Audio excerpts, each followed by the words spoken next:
નમસ્કાર દોસ્તો, અમારી the daily point news channel પર આપનું હાર્દિક સ્વાગત છે। દેશ, દુનિયા, ગુજરાત અને ખેડૂતને લગતા સૌથી મહત્વના સમાચાર જાણીએ તે પહેલા ચેનલમાં નવા છો તો ચેનલને સબસ્ક્રાઇબ કરવાનું ભૂલશો નહીં। દિલ્હી બોમ્બ વિસ્ફોટ પગલે કેન્દ્રીય ગૃહમંત્રી અમિત શાહનો અમદાવાદ ઇન્ટરનેશનલ બુક ફેસ્ટિવલનો ઉદ્ઘાટનનો ગુજરાત પ્રવાસ રદ કરવામાં આવ્યો। 13 નવેમ્બરથી સાબરમતી રિવરફ્રન્ટ ખાતે 11 દિવસની બુક ફેસ્ટિવલનો આરંભ થયો। ગુજરાતમાં ઠંડીની શરૂઆત 4 જિલ્લામાં તાપમાનમાં 15 ડિગ્રીથી ઓછું નોંધાયું। જૂનાગઢમાં સૌથી વધુ 9.8 ડિગ્રી ઠંડી પડી। આઝાદી બાદ બાર કાઉન્સિલ ઓફ ગુજરાતનો ઐતિહાસિક કાર્યક્રમ યોજાયો, જેમાં ગુજરાતના 10,000 વકીલોને એક સાથે નોટરી પત્રક એનાયત કરવામાં આવ્યા।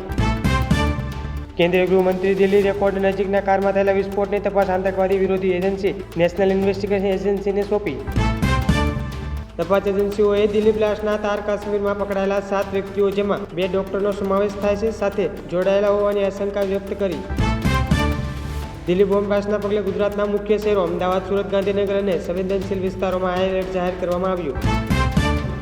ફરીદાબાદમાં ડોક્ટરના ઘરેથી મળેલા વિસ્ફોટના તાર આતંકવાદી સાથે જોડાયેલા હોવાનું સામે આવ્યું, જેની તપાસ જમ્મુ એન્ડ કાશ્મીર પોલીસને કરવામાં આવી। સુરતમાં 125 કરોડના બોગસ જીએસટી કૌભાંડના પર્દાફાશ, મુખ્ય આરોપી શેખ યુસુફ અબ્દુલ ગુફરાની ધરપકડ। પોરબંદરના દરિયામાં ગેરકાયદેસર ફિશિંગ કરતા બોટને હાર્બર પોલીસે ઝડપી। દિલ્હી બ્લાસ્ટના ઘટના સ્થળથી 400 મીટર દૂર માનવ અંગ મળ્યું, લાલ કિલો મેટ્રો સ્ટેશન આગામી આદેશ સુધી બંધ।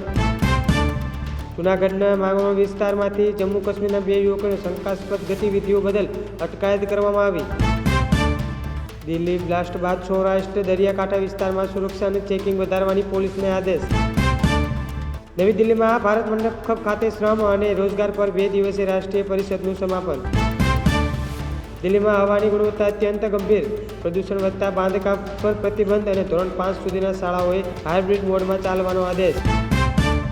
પશ્ચિમ બંગાળના પોલીસે 317 કરોડના સાયબર ફ્રોડનો પર્દાફાશ કર્યો। ભાવનગરના મહુવા ડોળિયા ગામમાં આચાર્ય દંપતીના વિવાદને કારણે ગ્રામજનોએ શાળાને તાળાબંધી કરી। રાજ્યના ગોંડલના પ્રખ્યાત ગોંડલિયા મરચાની સિઝનની સૌપ્રથમ આવક થઈ। દિલ્હી વિસ્ફોટ બાદ પીએમ મોદીએ બદલો લેવાની જાહેરાત કરી। પાકિસ્તાનમાં ભયનો માહોલ, શાહબાજે ઉચ્ચ સ્તરીય બેઠક યોજી। હાલ માટે આટલું જ, મળીશું નવી અપડેટ સાથે। જો તમને વિડીયો પસંદ આવે છે તો ચેનલને સબસ્ક્રાઇબ કરવાનું ભૂલશો નહીં।